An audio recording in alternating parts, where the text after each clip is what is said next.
the President of the United States.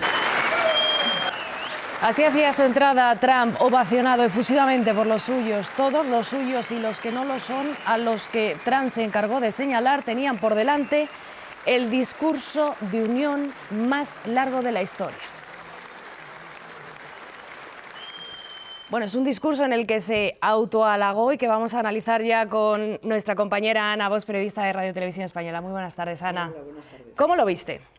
Bueno, lo vi de entrada, hay que situarlo en el contexto. Las cosas hay que verlas así un poquito en perspectiva, en contexto. Lo decías tú al principio.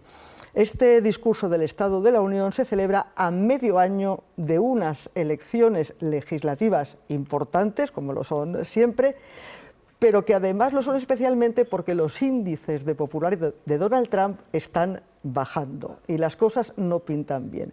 Entonces, Donald Trump, que otra cosa no, pero de medios de comunicación ha demostrado que sabe, dice: aquí tengo en hora de máxima audiencia casi 2 horas para dirigirme sobre todo al público en general, pero sobre todo a sus votantes. Y entonces transformó ese acto institucional en un mitin de campaña y en un gran espectáculo, que por eso duró tanto.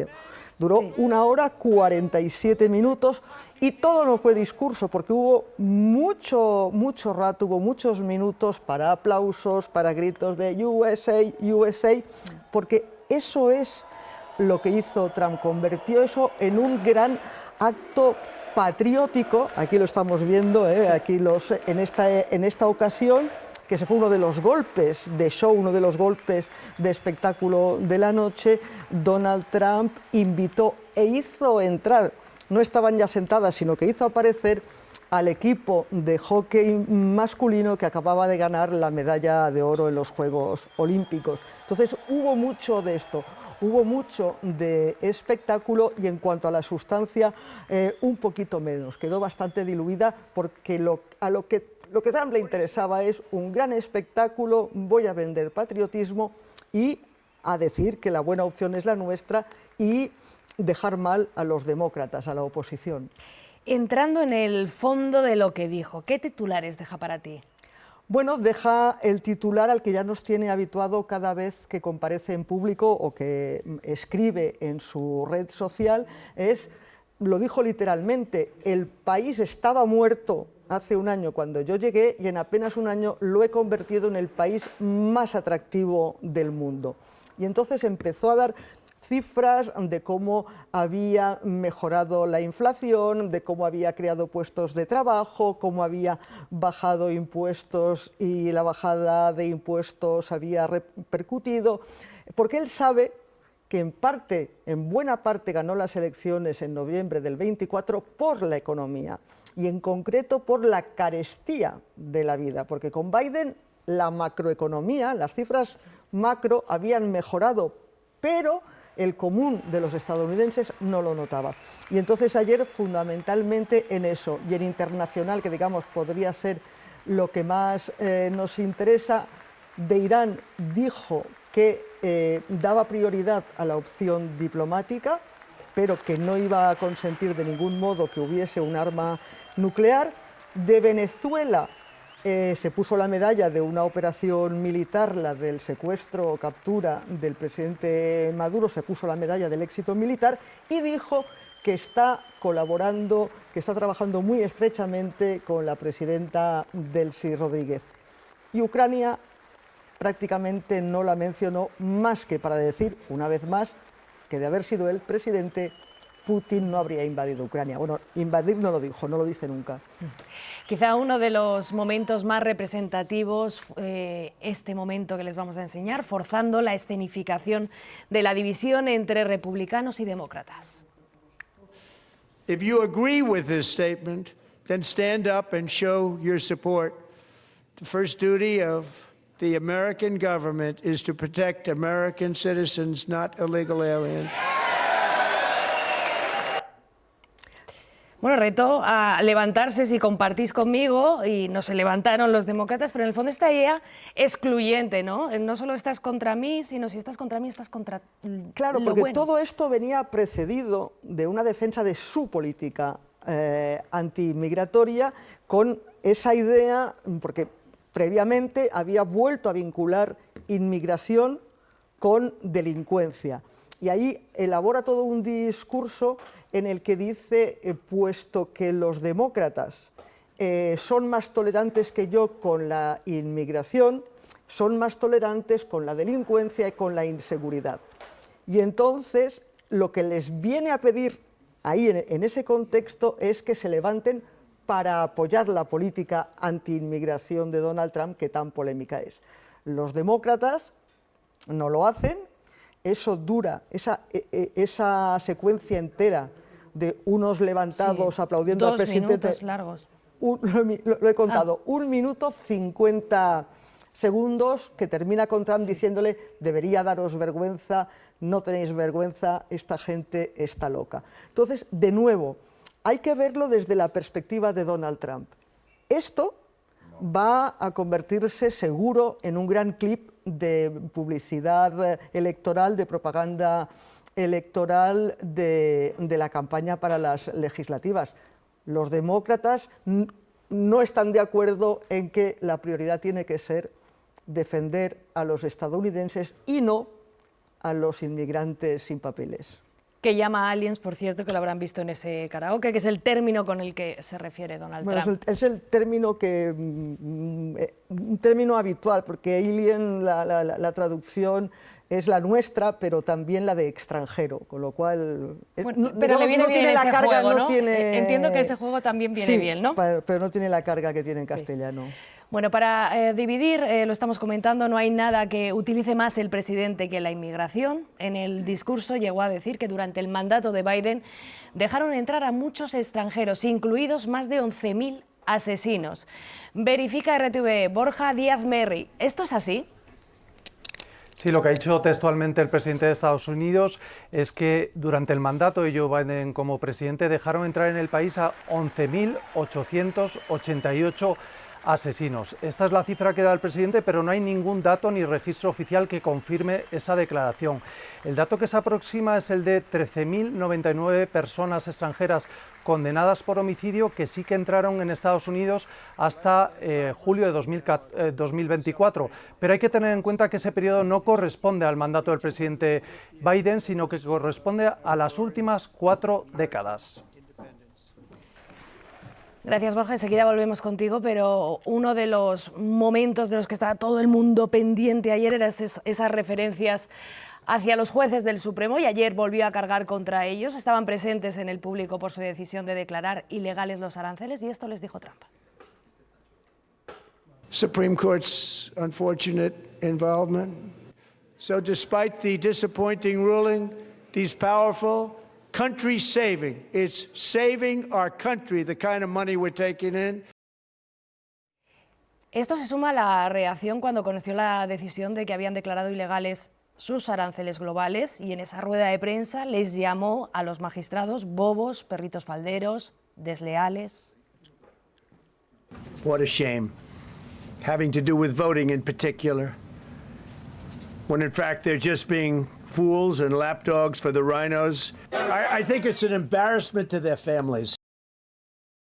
Pues con esta dureza Trump está poniendo en el foco al que es su gran contrapeso, ¿no? El Tribunal Supremo, la justicia. Y ojo, es un Tribunal Supremo que hasta ahora ha sido muy benévolo y muy pro-Trump, porque recordemos, de los 9 miembros, de los 9 jueces del Supremo, 6 son progresistas, solo 6 son conservadores, 6 son conservadores y 3, clara minoría, progresistas.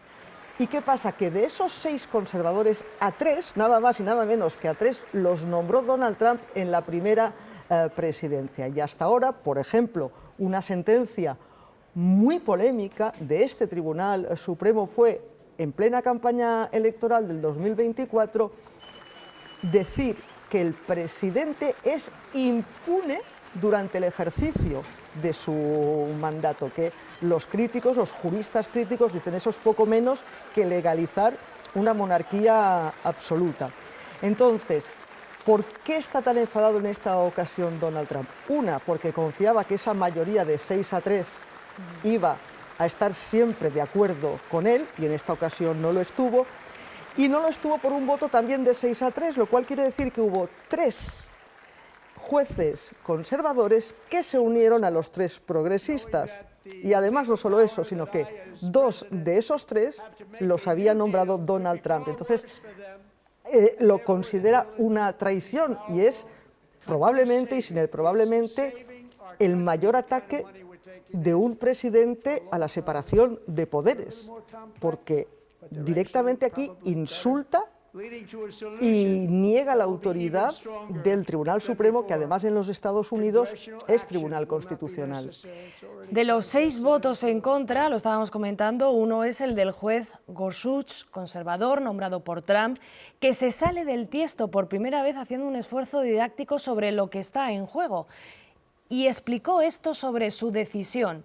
Nuestro sistema de contrapesos y separación de poderes, si podemos poner el grafismo, compañeros, amenaza con ceder a la acumulación continua y permanente de poder en manos de un hombre.